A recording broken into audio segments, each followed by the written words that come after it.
Hello friends. Last video में मैंने आपको एडिटेरिया के जो मॉडल टेस्ट पेपर है उसका 50 क्वेश्चंस करवाया था। आज मैं उसके आगे के क्वेश्चंस आपको करवाने जा रही हूँ। तो आज का हमारा पहला क्वेश्चन है, आर्थिक सर्वेक्षण 2020-21 के अनुसार देश के किस राज्य में सबसे अधिक गरीबी दर है? इसका सही आंसर है option number D, Chhattisgarh. Chhattisgarh में जो सबसे ज़्यादा गरीबी दर है, ये हमारे जो आर्थिक सर्वेक्षण 2020-21 आया था उसके अनुसार ये गणना की गई थी।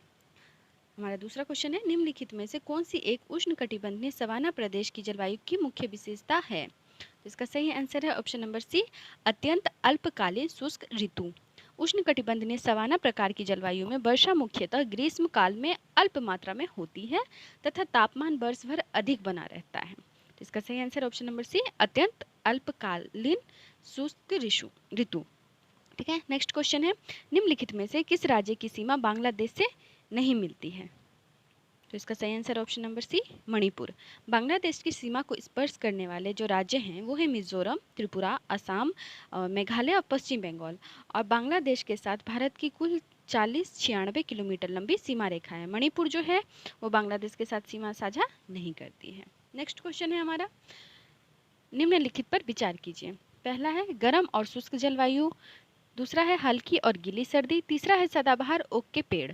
उपरोक्त भौगोलिक विशेषताएं जो हैं वो किस प्रकार की एरिया के, किस प्रकार की क्षेत्र की हैं? तो इसका सही आंसर हो जाएगा ऑप्शन नंबर ए, भूमध्य सागरीय।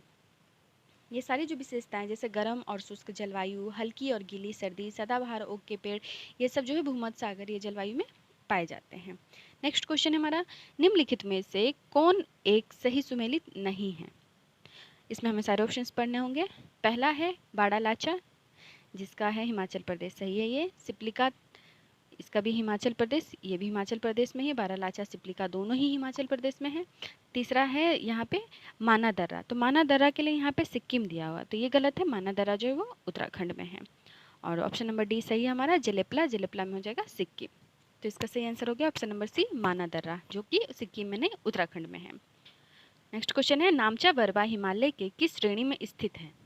तो नामचा वर्मा जो है वो हिमालय के हिमाद्री या बृहद हिमालय में है। यह हिमालय की सबसे ऊंची श्रेणी है। इसमें एवरेस्ट, कंचनजंगा, नांगा पर्वत व नामचा वर्मा आदि इसकी महत्वपूर्ण शिखर हैं। तो इसका सही आंसर हो जाएगा ऑप्शन नंबर बी।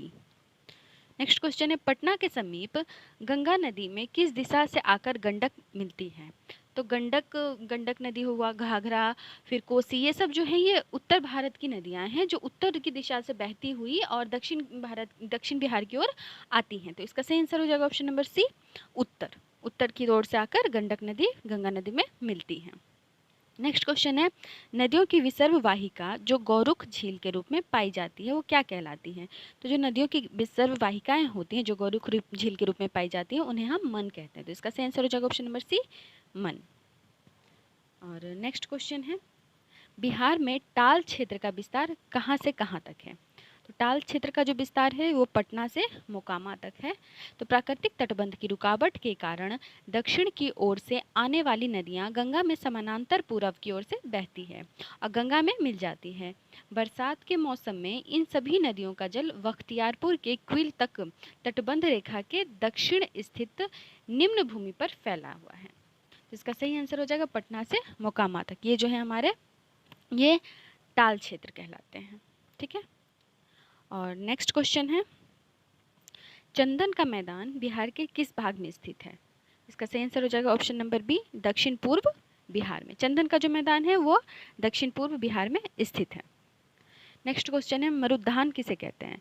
मरुद्यान जो है इसका सही आंसर हो जाएगा ऑप्शन नंबर सी, रेगिस्तान में हरियाली व जल वाला क्षेत्र। जो रेगिस्तान में रेतीले मैदान में दूर दूर पर कहीं कहीं पानी के बावड़ी या कुएं मिलते हैं जो बहुत गहरे होते हैं, यहाँ पर कुछ हरियाली भी मिलती है, ऐसी जगह को मरुद्यान कहते हैं।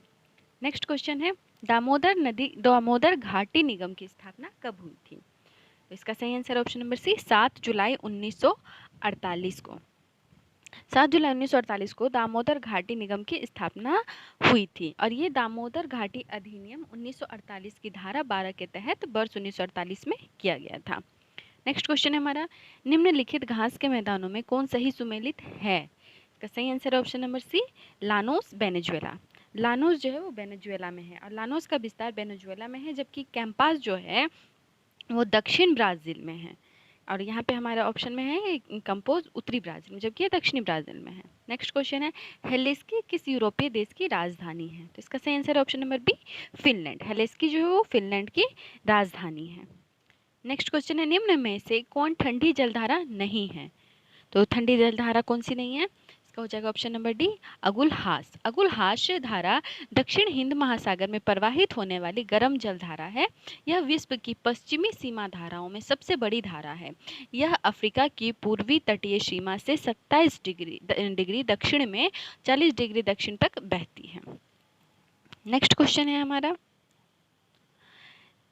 आयतन की दृष्टि से साफ पानी की सबसे बड़ी झील कौन सी है? इसका सही आंसर ऑप्शन नंबर ए, बैकाल। तो आयतन की दृष्टि से बैकाल झील जो कि रूस में है, ये सतह क्षेत्र की दृष्टि से सुपीरियर झील अमेरिका कनाडा साफ पानी की सबसे बड़ी झील है, जबकि खारे पानी की सबसे बड़ी झील कैप्सिकन है। तो इसका सही आंसर हो जाएगा आयतन की दृष्टि से सबसे बड़ी झील कौन सी है? बैकाल, ये रूस में है।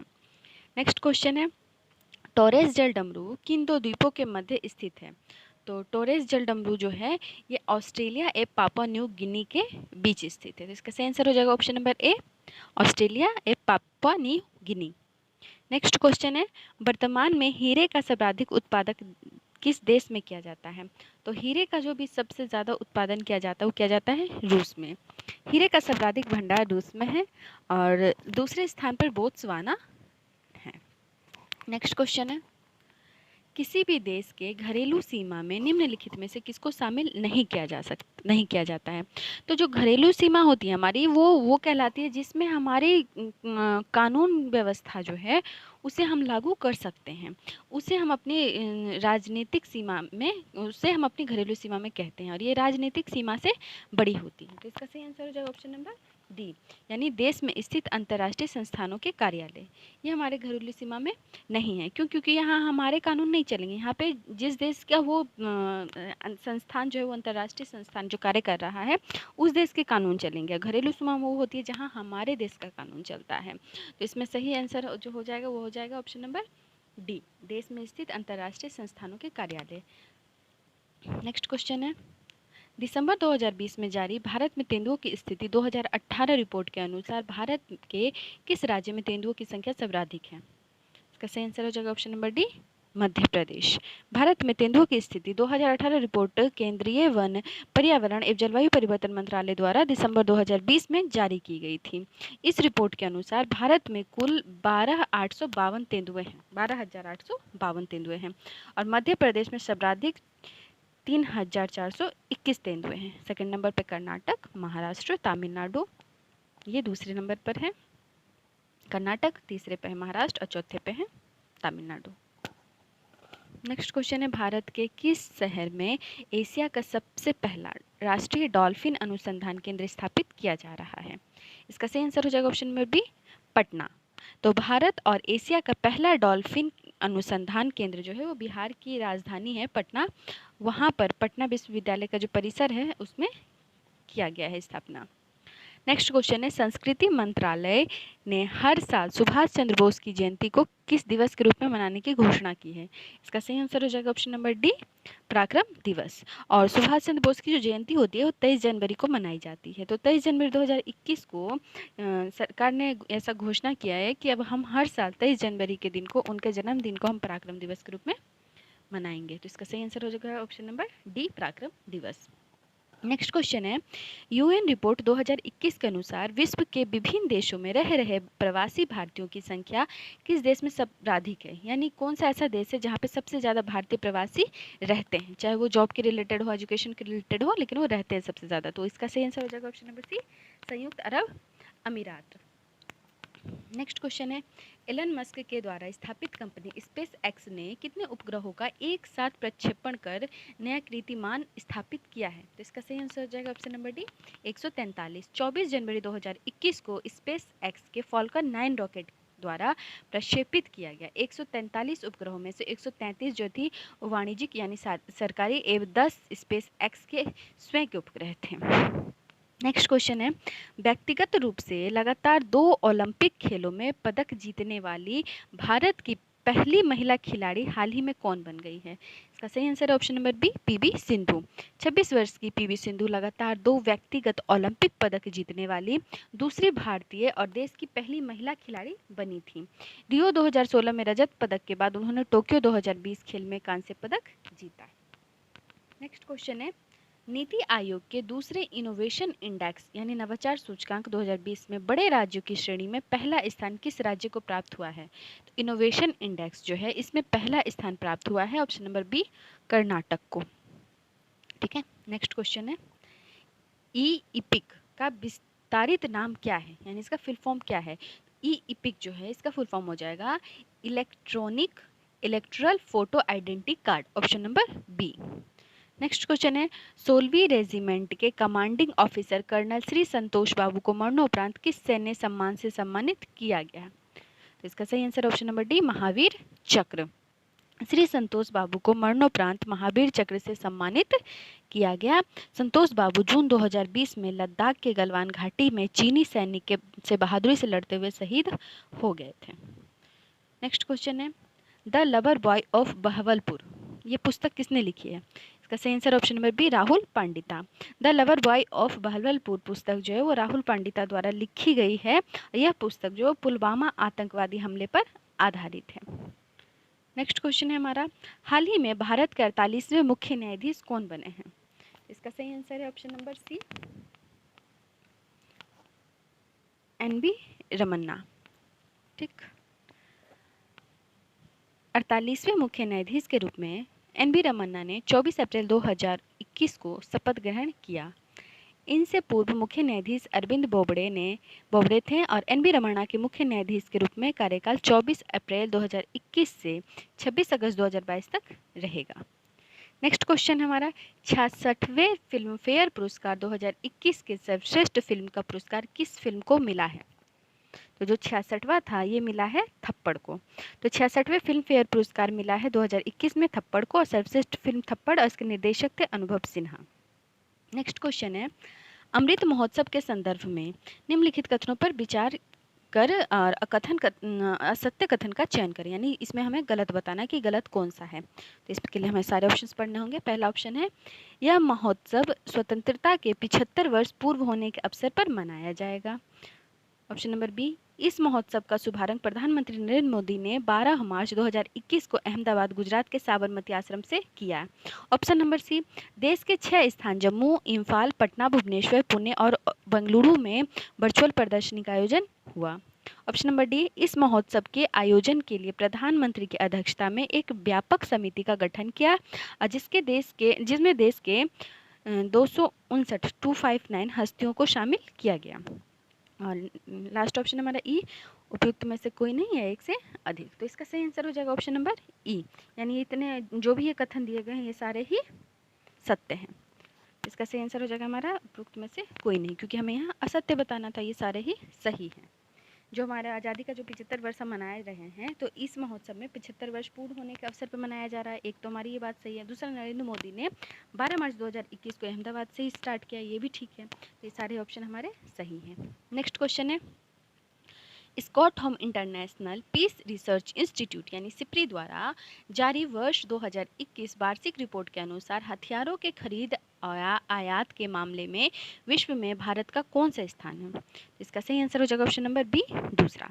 सिप्री के द्वारा जो जारी किया गया इंडेक्स 2021 में, इसके अनुसार हथियार के खरीदने के मामले में सऊदी अरब पहले स्थान पर है और जस्ट उसके बाद भारत है, यानी भारत दूसरे नंबर पर है। नेक्स्ट क्वेश्चन है, भारत के प्रधानमंत्री नरेंद्र मोदी और स्वीडन के प्रधानमंत्री के बीच 5 मार्च 2021 को आभासी शिखर वार्ता संपन्न हुई। तो स्वीडन के प्रधानमंत्री कौन है? तो इसका सही आंसर है option number A, Stefan Lofven. Stefan Lofven जो है वो स्वीडन के प्रधानमंत्री हैं। हाल ही में मार्च 2021 को भारत के प्रधानमंत्री नरेंद्र मोदी और स्वीडन के प्रधानमंत्री स्टीफन लेफ्वेन के बीच आभासी शिखर वार्ता संपन्न हुई। भारत व स्वीडन की पहल पर सितंबर 2019 में न्यूयॉर्क यूएन क्लाइमेट एक्शन शिखर सम्मेलन में leadership group for industry transition शुरू किया गया। नेक्स्ट क्वेश्चन है, हाल ही में नियुक्त राष्ट्राध्यक्षों में कौन सुमेलित नहीं है? तो इसका सही आंसर हो जाएगा ऑप्शन नंबर सी, स्टेटन ओकान। ये सीरिया के राष्ट्रपति हैं, जबकि हमें ये गलत है। इसका सही आंसर हो जाएगा सीरिया के राष्ट्रपति कौन है? तो ये कई सालों से हैं बशर अल असद। सीरिया के बीते कई सालों के संघर्ष जारी है। युद्धग्रस्त क्षेत्र में एक बार फिर से राष्ट्रपति बशर अल असद के चुनाव में जीत हुई है। तो इसमें हमें जो गलत है वो बताना था, यानी सुमेलित नहीं है। तो इसका सही आंसर हो जाएगा ऑप्शन नंबर सी, ये सुमेलित नहीं है। बाकी आर्मेनिया के प्रधानमंत्री निकोल पार्सियन हैं, और ईरान के जो हैं राष्ट्रपति वो इब्राहिम रईसी हैं, और पेरू के गुइडो बेलिडो। तो सही आंसर हो जाएगा ऑप्शन नंबर सी, ये गलत मेल है। नेक्स्ट क्वेश्चन है, सैयद मुश्ताक अली ट्रॉफी का खिताब जो 2021 का हुआ है, ये किसने जीता है? तो इसका सही answer option number B, Tamil Nadu ने। नेक्स्ट क्वेश्चन है, 16वां प्रवासी भारतीय दिवस समारोह 9 जनवरी 2021 को संपन्न हुआ। इस समारोह के मुख्य अतिथि कौन थे? तो इसका सही आंसर हो जाएगा ऑप्शन नंबर डी, सूर्यमान के राष्ट्रपति जो चंद्रिका प्रसाद संतोखी हैं वो है। 16वें प्रवासी भारतीय दिवस 2021 के मुख्य अतिथि सूरीनाम के राष्ट्रपति चंद्रिका प्रसाद संतोखी थे। और प्रवासी भारतीय दिवस महात्मा गांधी के दक्षिण अफ्रीका से 9 जनवरी को वापस लौटने के उपलक्ष्य में मनाया जाता है। 16वां प्रवासी भारतीय दिवस का थीम आत्मनिर्भर भारत में योगदान था। ठीक है, नेक्स्ट क्वेश्चन है हमारा, राष्ट्रीय बालिका दिवस के अवसर पर 20 वर्षीय दृष्टि गोस्वामी एक दिन के लिए किस राज्य की मुख्यमंत्री बनी थी? तो इसका सही answer option number C, Uttarakhand. Uttarakhand में 20 वर्षीय जो इसमें वो थी स्टूडेंट है वो बनी थी एक दिन की मुख्यमंत्री, दृष्टि गोस्वामी। नेक्स्ट क्वेश्चन है, किस राज्य सरकार ने ओलंपिक एवं एशियाई खेलों में स्वर्ण पदक जीतने को क्रमशः जो विजेता थे इनको 3 करोड़ और 1 करोड़ की राशि प्रदान की है? तो इसका सही answer option number D, Rajasthan. Rajasthan सरकार के द्वारा ये पुरस्कार दिया गया है। नेक्स्ट क्वेश्चन है, प्रतियोगी परीक्षाओं की तैयारी करने वाले छात्रों के लिए निःशुल्क कोचिंग प्रदान करने के लिए अभ्युदय योजना की शुरुआत किस राज्य सरकार ने की है? तो इसका सही आंसर ऑप्शन नंबर सी, उत्तर प्रदेश। प्रतियोगी परीक्षाओं की तैयारी करने वाले छात्रों के लिए निःशुल्क कोचिंग प्रदान करने के लिए अभ्युदय योजना की शुरुआत उत्तर प्रदेश सरकार के द्वारा राज्य के 71वें स्थापना दिवस के अवसर पर की गई है। नेक्स्ट क्वेश्चन है, गणतंत्र दिवस के अवसर पर इस वर्ष कुल कितने पद अलंकरण यानी पद्म भूषण, पद्म विभूषण और पद्मश्री दिए जाएंगे? तो इसमें आप एक चीज़ ध्यान रखिएगा, 2021 का ये पूछ रहा है डेटा। अब 2022 का तो हमारा अलग हो जाएगा। इस टाइम पे जो दिए गए थे वो 119 दिए गए थे। ठीक है, क्योंकि ये मॉडल पेपर 2021 वाले में ये आया हुआ करंट का है। और नेक्स्ट क्वेश्चन है, 30वां सरस्वती सम्मान 2020 में किससे सम्मानित किया गया? तो 30वां सरस्वती सम्मान जो है जो 2020 में मिला था डॉक्टर शरद कुमार लिम्बाले को दिया गया था। के बिरला फाउंडेशन के द्वारा ये दिया जाता है सरस्वती सम्मान, और पुरस्कार के रूप में इसमें 15 लाख रुपए दिए जाते हैं, प्रशस्ति पत्र और प्रतीक चिन्ह प्रदान किया जाता है। और ये 30वां सरस्वती सम्मान था जो इस बार मराठी के लेखक है डॉक्टर शरद कुमार लिम्बाले, इनको मराठी उपन्यास इनकी थी सनातन, ये भी इंपॉर्टेंट है, सनातन के लिए इन्हें दिया गया है।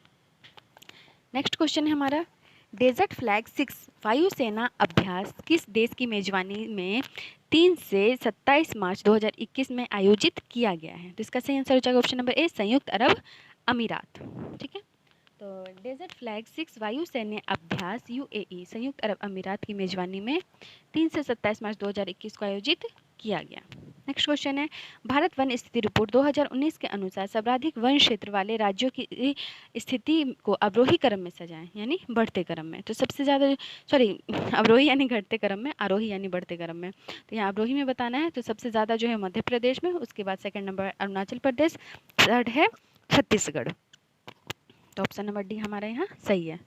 नेक्स्ट क्वेश्चन है, आत्मनिर्भर बिहार के 7 निश्चय 2 में किस योजना को शामिल नहीं किया गया है? तो इसका सही आंसर हो जाएगा ऑप्शन नंबर सी, आरक्षित रोजगार महिलाओं का अधिकार। जो 7 निश्चय योजना है बिहार सरकार के द्वारा लाई गई है, इसका पार्ट 2 आया है इस बार। तो इस पार्ट 2 में जो है वो पहला है कि युवा शक्ति बिहार की प्रगति, दूसरा है सशक्त महिला, सक्षम महिला, फिर है हर खेत तक सिंचाई का पानी पहुंचाना, स्वच्छ गांव समृद्ध गांव, स्वच्छ शहर विकसित शहर, सुलभ संपर्कता और सबके लिए अतिरिक्त स्वास्थ्य सुविधा। तो इसका सही आंसर जो है हमारा, यानी हमें गलत बताना तो हो जाएगा आरक्षित रोजगार महिलाओं का अधिकार, जबकि ये नहीं है, इसका है सशक्त महिला, सक्षम महिला। ठीक है, बाकी ऑप्शन इसमें सही है। नेक्स्ट क्वेश्चन है हमारा, बिहार बजट 2021-22 के अनुसार राज्य का राजकोषीय घाटा यानी जीएसडीपी का कितना प्रतिशत रहा? इसका सही आंसर ऑप्शन नंबर सी 2.97%। 2021-22 हेतु बिहार का राजकोषीय घाटा जीएसडीपी का 2.97% रहा।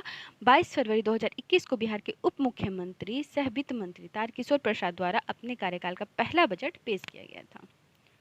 ठीक है, नेक्स्ट क्वेश्चन है हमारा, बिहार के किस जिले में मेगा फूड पार्क बनाया जाएगा? इसका सही answer option number D Muzaffarpur. केंद्र सरकार द्वारा भारत में 42 मेगा फूड पार्क बनाए जा रहे हैं और बिहार के मुजफ्फरपुर जिले के मोतीपुर में मेगा फूड पार्क बनाया जाएगा। नेक्स्ट क्वेश्चन है, वर्ष 2020 के लिए बिहार का सर्वश्रेष्ठ थाना किस थाने को चुना गया है? इसका सही answer option number B Kurtha Arwal. Arwal जो है ये अरवल जिले का कुर्था थाना है जिसे 2020 के लिए बिहार का सर्वश्रेष्ठ थाना चुना गया है। नेक्स्ट क्वेश्चन है हमारा, 51वां अंतर्राष्ट्रीय फिल्म महोत्सव IFFI 2021 में फोकस राष्ट्र कौन सा था? जिसका सही आंसर हो जाएगा option number C Bangladesh. Bharat का 51वां अंतर्राष्ट्रीय फिल्म महोत्सव IFFI 2021 16 से 24 जनवरी 2021 को गोवा में संपन्न हुआ है। उद्घाटन जो है ये प्रकाश जावड़ेकर ने किया है, ये हमारे सूचना प्रसारण मंत्री हैं और बांग्लादेश इस वर्ष महोत्सव के लिए फोकस राष्ट्र था। नेक्स्ट क्वेश्चन हमारा, ये हमारा आज का लास्ट क्वेश्चन है। तो 2022 में 48वें G7 शिखर सम्मेलन का आयोजन किस देश में किया जाएगा? तो 48वां जो जी शिखर सम्मेलन हुआ G7 का, इसका जो हो जाएगा आंसर जर्मनी। ठीक है, तो 2022 में G7 का 48वें शिखर सम्मेलन जर्मनी में आयोजित होगा। जून 2021 में 47वां G7 शिखर सम्मेलन का आयोजन यूनाइटेड किंगडम यानी यूके की अध्यक्षता में किया गया था। तो आज ही मैंने 50 क्वेश्चंस और किए। पिछली वीडियो में हमने 50 क्वेश्चन किए थे, तो हमने एडुटेरिया का फर्स्ट जो मॉडल टेस्ट पेपर था इसके टोटल 100 क्वेश्चन कर लिए हैं। अब इसके मैं आपको मैथ्स छोड़ के 40 क्वेश्चंस और करवाऊंगी जो नेक्स्ट वीडियो में करवाऊंगी। तब तक के लिए अब देखते रहिए, पढ़ते रहिए। Thank you.